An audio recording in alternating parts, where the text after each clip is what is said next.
Okay, so I clearly haven't been here for like a month, so I don't even know what's going on. I'm like a week behind on YouTube. I've been traveling like crazy for fun and work, and I'm going somewhere else tomorrow actually for fun to like celebrate my birthday with my best friends. It was on the 22nd. I'm 25 now, by the way. The excitement is real. The exhaustion is real, which is why I'm not emoting more than I normally do.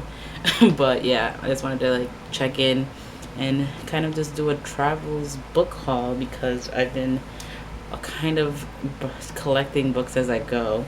First off, I'm going to start off with just what I've ordered from Amazon that came in that I completely had forgotten that I ordered. Starting off with Everything I Never Told You by Celeste Ning. This Max from Well Done Books talks about this like it's his favorite. So I thought it was time that I ordered it. This came like weeks ago, a month ago probably. I don't remember ordering it, but I'm excited to read it since he raves about it. I also got Signal to Noise by Silvia Moreno Garcia, which Rincy from Rincy Reads first mentioned, and then so did Marines. From My Name is Marines, and they loved it. So I just want to get into this very, very soon. All about reading more Spanish authors, so I'm excited. I also ordered My Brilliant Friend because of Max and Marines, because they were talking about this nonstop and they're just reading it still because it's a series. I want to see what it's about, and if I like it, I'll get the rest, because why not? And I got it for cheap at this bookstore that I walked by in New York, actually, when I was with a friend. So that was not an Amazon buy. I also got When Breath Becomes Air by Paul Kalanithi.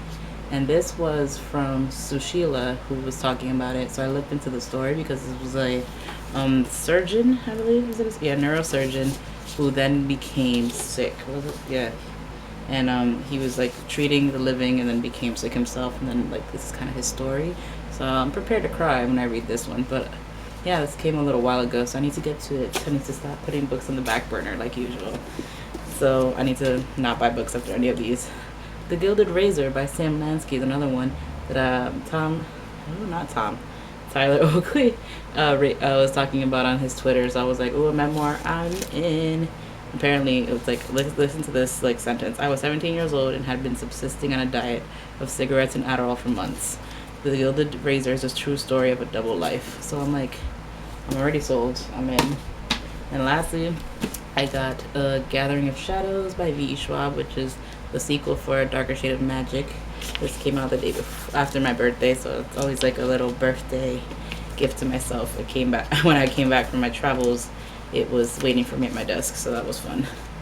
And then getting into what I bought on the road. I bought these in San Francisco. So I went to San Francisco for my birthday because I've always wanted to see it. So The Grown Up by Gillian Flynn and Julian Gillian. My best friend, one of my friends actually, like raved about this. So I was like, it's about time that I read this. It's a little cute, thing, and it was a bookstore across the brunch place that we went to. I was like, ooh, books, and like look at their cute little bookmark. Sold. And then I also went into City Lights bookstore, the independent bookstore that's like famous in San Francisco, and I got Fledgling by Octavia Butler, because I have never read Octavia Butler, and that's a travesty. And she's like a sci-fi goddess. So I'm like, yes, stories about race and gender and like sci-fi things. I'm in it. I'm for it. And this one's like about, let's see. Shori is a mystery. Found alone in the woods, she appears to be a little black girl with traumatic amnesia and near-fatal wounds, but Shori is a 53-year-old vampire with a ravenous hunger for blood, the lost child of an ancient species of near mortals who live in dark symbiosis with humanity. I'm in. I'm for it. Vampires. I haven't read a vampire book in so long. Jesus. Next, I Captured the Castle. This was back in LA because we drove from San Francisco to LA. Part of the adventure. Capture the Castle by Dodie Smith. I feel like Words of a Reader, Leslie, always talks about this, and I hadn't read it, and this isn't the best cover, but it was $5, so I was like, let's see what the hype is all about. I'm in. Let's do it. And then this one I have not read ever. To Kill a Mockingbird by Harper Lee. And of course, since she just passed, I was like, it's about time I read this. Since it's a classic, and I just never got like assigned to it in school, and a lot of booktubers were talking about it. Mixed reviews, of course, throughout, as everyone knows. It was $3, so I was like, I'm in. I got these at the last bookstore, by the way, in LA. So, love that. Love that bookstore. And then my favorite of all these buys was this beautiful Pride and Prejudice illustrated version. Pride and Prejudice is my favorite book, and like, I literally, I can't with the beauty of this. And like, look at this illustration. Look at this. Look at that. It makes me so happy. I'm excited. And lastly, I just came back on Tuesday from DC for work, for a conference. Of course, I went to an independent bookstore that was nearby. I had actually been to last year at the same conference, and I bought a couple books there. I got Black Rage, and this is just, the name stood out, and it was like $2, $3. I was like, I am in. So it's like the thing they say, it's like two black psychiatrists tell it like it is, the desperation, the conflicts, and the anger of the black man's life in America today. And one of the most important books on the Negroes who appeared in the last decade. And this book is actually from 1968. So I need to see what this is about, if it was so hyped up back then. And I got some other books that I've just always been wanting to read, like Parrot in the Oven by Victor Martinez. So it's like about a boy that lives in this, let's see, it's like a coming of age story of this boy that's Mexican, and like about the gang life and how he has to deal with that just being a 14-year-old. So I always remember hearing about this and just never reading it myself.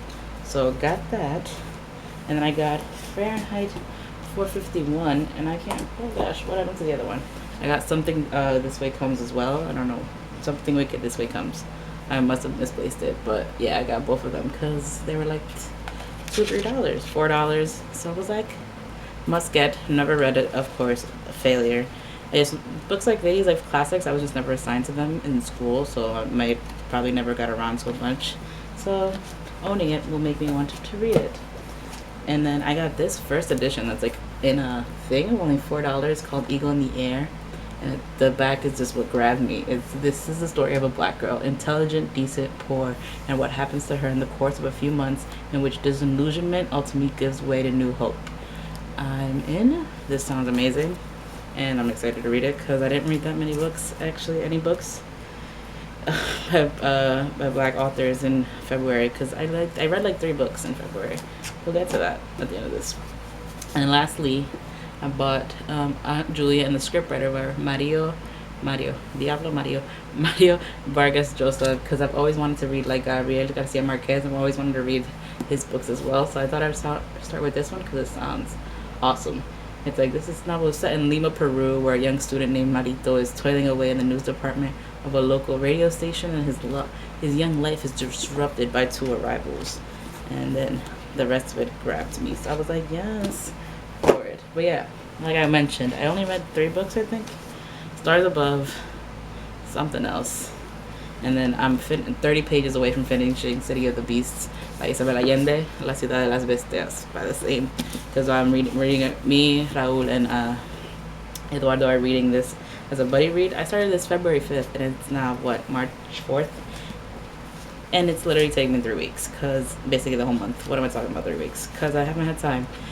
Work has been crazy. I've been traveling, having fun / busy networking my life away, and then I'm going away this weekend, so I'm trying to finish this tonight, and then hopefully when I come back I'll have the review, because I have some thoughts. It was slow at first, but now I'm like, ooh, opinions. And then of course I wanted to touch on the difference between the English and the Spanish. But yes, enough rambling from me. Let me know what you've been reading. If you've read any of these books, which one should I start off with first, because I have no idea what I'm going to start March with, because I just haven't really been focused on reading. Who have I become? Work has me crazy. I've like become so organized, and like using a calendar, it's gross.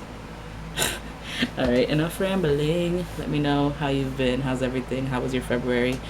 Have a great March. I hope it's been off to a great start so far, and I will talk to you guys very, very soon. Bye.